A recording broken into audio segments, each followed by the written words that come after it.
A big part of my career has been looking at the therapeutic value of the 12 steps because the 12 steps really have harnessed some powerful psychological forces that creates an amazing change in our life. What is that change? Well, the truth is that the 12 steps are engineered to help us achieve emotional sobriety, to achieve true independence of spirit, to achieve autonomy, to learn how to take care of ourselves. These are things that we don't know. Emotional sobriety really helps us learn how to have a healthy relationship, how to have union with the preservation of our integrity, how to cooperate with integrity. Most of us get lost in our relationships. Most of us do a lot of things we don't want to do. We don't really know how to show up in a good way.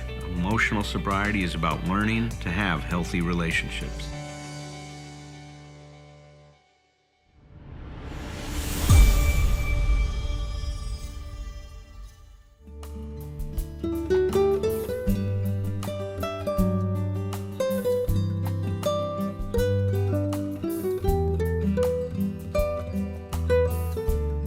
We're continuing our journey through 12 essential insights for emotional sobriety, and we've just wrapped up a discussion, a pretty thorough discussion about insight number 8, which is discovering novel solutions to our problems. Tonight I'm going to summarize that section, and then we're going to leave some room for you sharing what you got out of this section, what it means to you personally. And we are going to ask you to limit your shares to this particular insight. So I think the way that I wanted to start by summarizing this is to say that this insight is really based on 2 different premises. The first premise that it's based on is that the problem is not the problem. See, the problem exists in our relationship, in our reaction to the experience we're having. Another way to say this is that if we let the experience we're having claim us rather than inform us, we lose our freedom. Now, I'll say that again. If we let the experience we're having claim us, claiming us means determines how we're going to react to it and feel about it. If we let it claim us rather than inform us, you see, we want to be informed by our experience, but not claimed by it. We want to be, if you will, moved or impacted by our experience, informed by our experience, because then that information can help us lead to dealing with the situation in the best way possible. But once that situation claims us, we lose our freedom. Another way to say it is that we lose our degrees of freedom, or our degrees of freedom become 1. The more degrees of freedom that you have available to you when you are dealing with a situation that is, quote, a problem, the better chance you're going to have, the more likely you're going to discover a solution that is going to work for you, that's going to be effective. So that's the first premise that this insight is based on. The second one, and Carol kind of made reference to it in an indirect way, maybe even more direct when I think about it, is that our freedom to choose or response in a novel way occurs after we realize that we don't have that freedom. See, we have to, and it's this paradoxical theory of change, or really the paradoxical process of change is the better way to describe it, is that a paradoxical process of change means once I own what my truth is, it's then I can discover something that's new, that's possible, or discover another possibility is a better way to probably say it. So here, once again, this paradoxical process of change is operating, and we've seen it operate in many, many different ways throughout these insights. Like once we were able to see and discern how emotionally dependent we were, Well, once we own that and see how our behavior is overly influenced by others, we have a chance of not being so influenced. So we change when we own our truth rather than denying it. And this goes back to acceptance as being a prerequisite to change. And we've talked a lot about that when we talked about acceptance and how important acceptance is to this whole process that we're talking about. So those are the two premises that this chapter or this insight is really based on.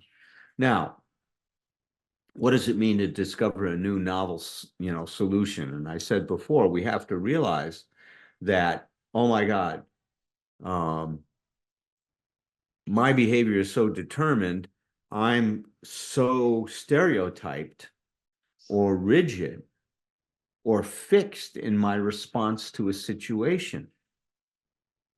I gave an example at one point about this one fellow that I was so moved by him and his family that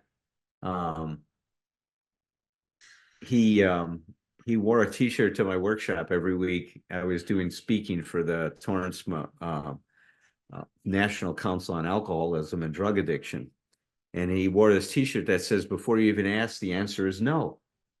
And it was true. That's how he lived his life.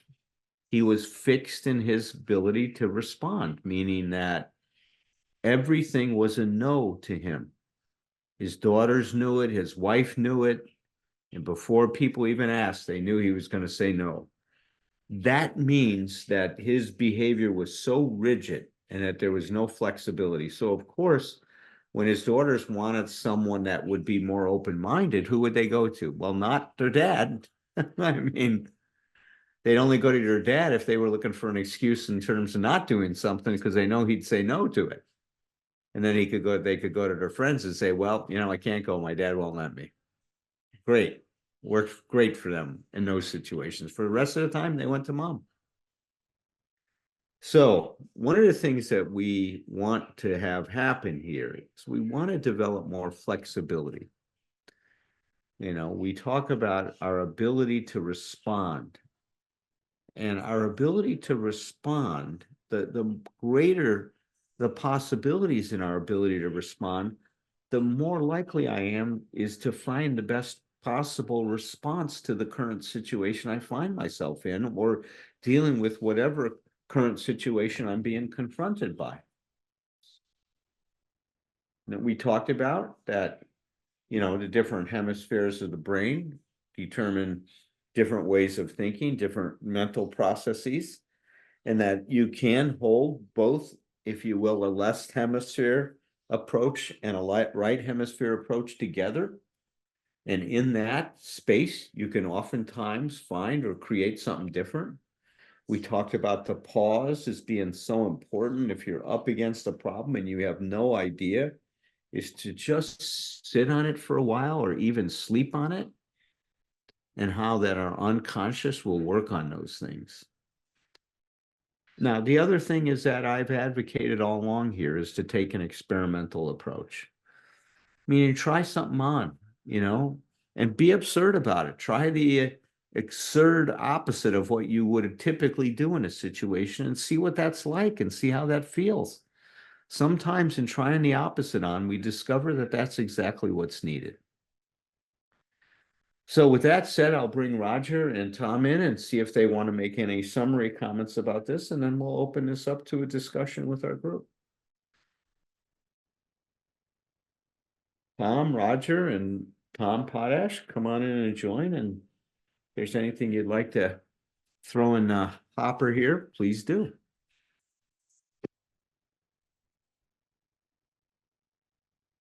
I've got nothing for the hopper. I can't hear Roger. Can you? Oh, there you are. Can you hear me now? Yeah, you got something for the hopper? Not really, Al. I think you summarized very well the key points. Again, I had talked about a couple meetings ago about sometimes when I'm stymied, that incomplete sentence thing that I do with myself, my clients, I've asked you participants to do at times, if I did have another solution to this problem, it might be. If I wasn't afraid of, doing something wrong, I might.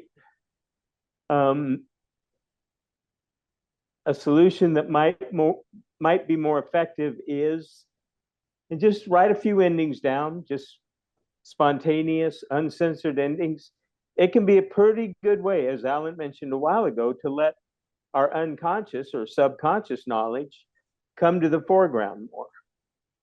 Our unconscious knows a lot more than our conscious mind knows. And if we give it an Amen. opportunity, like Alan used the example of sleeping on a problem and waking up, maybe I've had clients literally the old thing about, an idea, a solution coming while somebody's in the shower in the morning.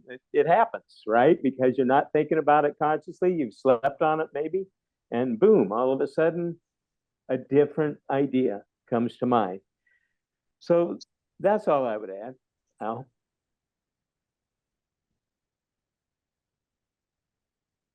That's hopper worthy. That is hopper worthy. You got any fireworks you want to throw into the hopper, Tom?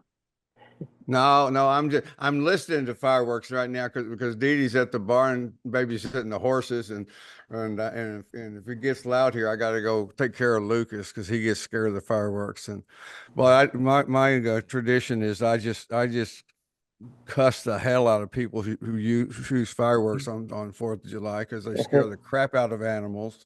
They sometimes are responsible for the death of animals, lost animals. And when I started going public with all of that stuff years ago, I heard from lots of people about combat veterans that they know that are fucking freaked out by this. And I think, I mean, this is you want. I'm not like Carol. I'm not owning anything. I'm not recognizing anything. I'm just in my stuff. If these rednecks think they're honoring these veterans by scaring the crap out of them,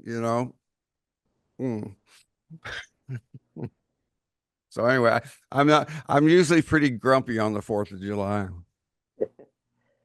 Yeah. Because your animals that are very dear to you are scared to death out there, man. Right, but and if we kept going, I would probably become a better man here if we kept in this conversation, because I also understand that all of these things are things I don't control, or are things I've never controlled for years and years and years. And I'm a good example of what you were missing when we're not being emotionally sober, is because what are the ridiculous expectations that are based, and that's that's the thing. It's like I'm expecting those people not to be that way. I'm expecting for me not to react, have the same feelings. It's whatever I'm expecting. It's just not going to happen, and I'm still right in the middle of it. So. And I would point out that you just did exactly what Alan was describing earlier. You acknowledged and owned your reaction, right? You accepted your reaction. You didn't hide it. And then within a couple of minutes, you're also going, well, if we stayed with this longer, I'd come to these other parts of it too. It's a perfect example of the process. Well, it's also a perfect example of, and I actually had this process when Carol was talking too, because I had a similar experience this week of feeling superior, and I had my immediate response to Carol's was I could use her share in order to kind of deal with mine, and I don't want to. I could feel myself choosing to stay in the superior position, and I don't know if it's connected to fireworks or whatever. But right now, it's like I'm just, I'm doing all you're saying, except for I'm telling you, if you say would you like me to help you, I'm saying no. Yeah. In case somebody thinks we got it all together, I'm here to show you that. I'm here to show you that at least one of us doesn't. More than one of us. More than one of us. Is that hopper worthy? Was he talking about me or you, Raj? I think all of the above would be the answer. Choice D. I'm being graceful. It's like, it's Actually, it'd be choice E if we include Tom Potash. Yeah. So, yeah, yeah, all of the yeah, above. Yeah. Holy yeah. bad. Thanks, guys. Thanks for letting me share. That actually helped me a little bit. Thank you. What Carol mentioned, it was something that come up recently too, for me was, like the idea of self-righteous judgment or self-righteous anger, and like, how good that feels.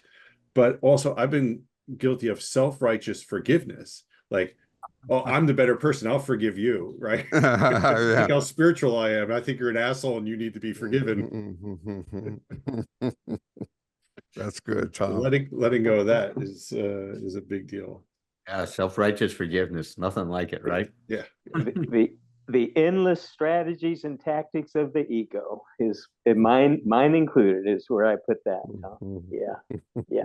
Does someone need to believe in God to successfully overcome addiction? Well, the way I like to think about what the program does, it connects us to who we really are. And what does that mean? Well, there's this incredible force in you and I, this growth force.